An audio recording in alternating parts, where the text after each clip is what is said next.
Hey YouTubers, well I got a quick video for you guys today. So last year sometime I was in a Walmart and somebody had returned a little buddy heater, and so it was like marked half price, so I bought it. And so I used it 3 or 4 times, and then it just quit wanting to light. So every time I'd mash the little igniter button here, it would just click and it just would never light. And so I would flip it upside down and try to reset the tip over switch, and it never would reset. And so I was just like, well, maybe it's got a bad tip over switch in it. And so sure enough, I pulled it all apart, pulled the housing and the little heat guard off of the little buddy heater, and this is what it's going to look like, just bare bones. And sure enough, the tip over switch that is located here in the housing was bad. And so I was sitting there clicking away trying to light it, and the actual switch was bad.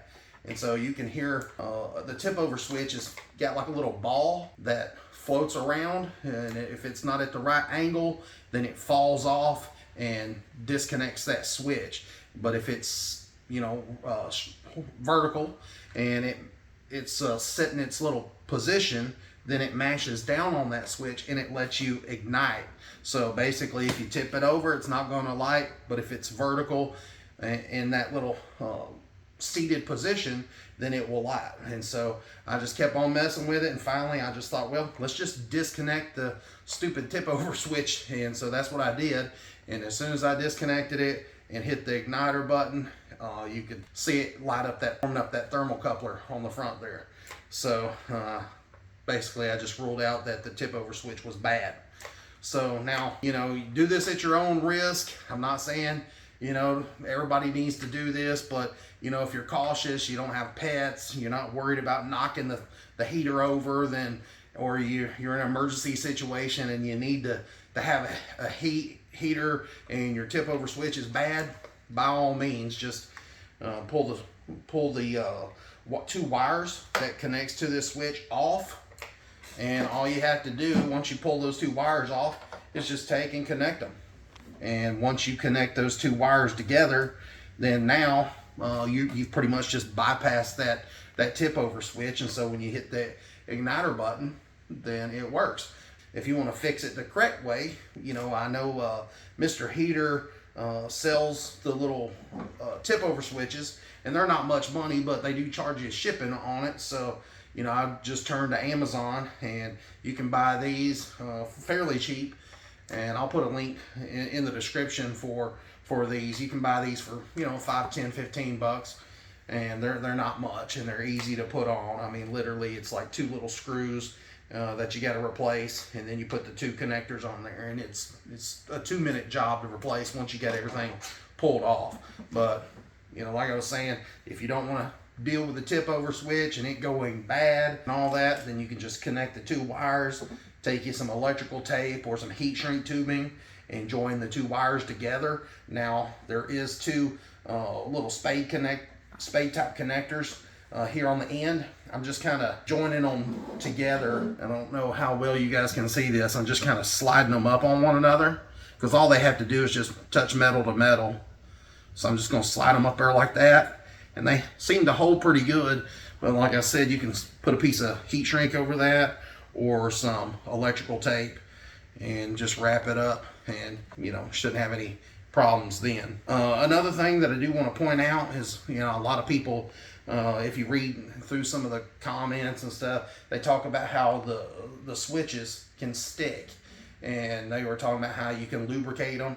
And so I just went through there with some like white lithium grease, or you can use silicone, whatever you got, and spray it in around these little switches. There's one right here, and that's for your stop button, and this is for your igniter. And you can see where I've just went through there and sprayed a little bit of lubricant there, and that way those switches don't stick. And you know, you're pretty much maintenance free once you do all that. You shouldn't have to worry about anything else. But like I said, I'm just going to wrap a little electrical tape around this and join them together, and I'll show you that it works. But before I join those 2 wires together, I just wanted to show you, if you guys haven't tried these refillable bottles, man, these things work great. I've used the heck out of these things over the last 2 or 3 years, and they're just amazing. I mean, really, you can refill these things as much as you want, and they just seem to work really, really well. Just wanted to show you. You can see right here that the two wires are, let's unconnect them. You can see when you try to light it, nothing happens. There's no flame on the inside at all. Nothing's happening. But now I'm going to join the two wires together, and then when I hit the igniter, you're going to be able to see the flame there in the middle. Maybe. I mean, you'll have to look real hard, I'm sure. You can see that right there. And then when you let go of it, it should ignite. But again, you knock this thing over, there's going to be no tip over switch. So keep that in mind. All right, like I said before, if you want to disconnect the tip over switch, put you some electrical tape on it like I have here.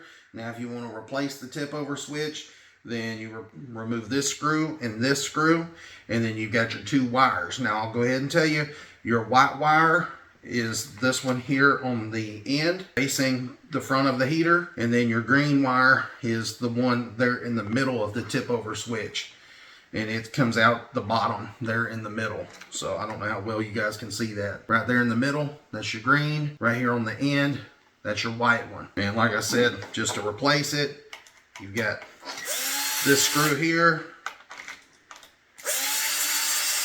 this screw here, and the tip over switch just picks up like that, and you just replace it and then connect your wires.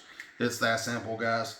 But like for me, I'm not gonna invest $5 in it just simply because I don't have kids or pets or any of that stuff. And you know, if I knock it over, I'm gonna pick it right back up and turn it off. But you know, I understand for safety reasons they put these on there, so you guys do this at your own risk. If you burn your house down, it's not my fault. Don't try to blame me. So anyways, I'm gonna go ahead and put this thing together, show you what it looks like, all back with all the covers on there, and show you how it works and show you that it does work. And hope this video was helpful to you. If you would take a second, please like and subscribe to it.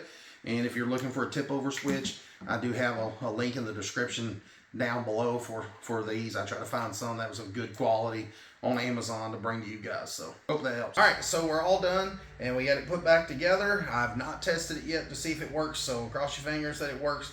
But I just wanted to tell you that the strength of this when you go to put it back together lies right here in this little caution ring, caution hot ring. This pretty much just holds the whole thing together. Now there is some screws that fit into the plastic handle and around the base, but most of your strength comes from right around this ring, so be careful when you put the screws in and out of it because you don't want to strip them out. Now if you look on here and you can't find some of the screws, they're hidden behind this little plastic sticker, so you'll have to feel around with it and then poke a hole with a screwdriver and unscrew them.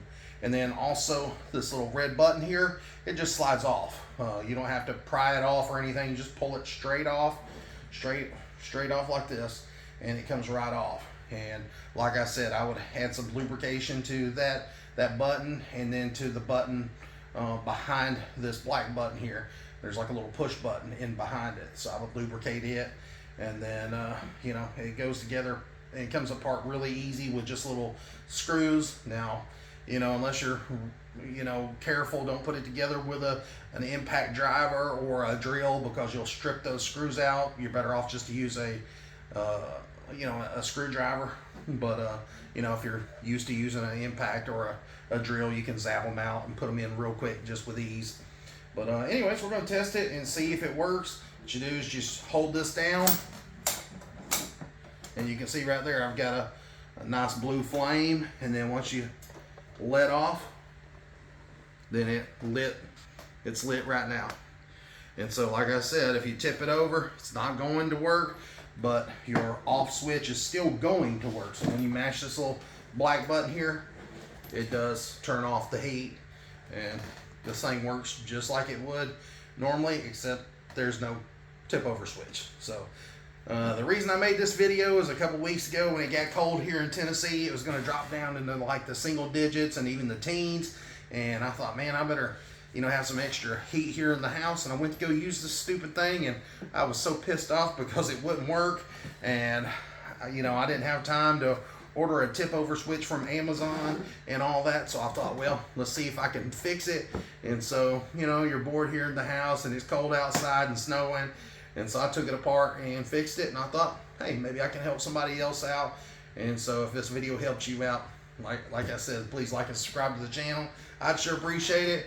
And if you're looking for a tip over switch for this thing and you want to replace it, then by all means, I'll add a link to a tip over switch down below for an Amazon. I am an Amazon affiliate, so if you do buy it from me, I might make a penny on it or something.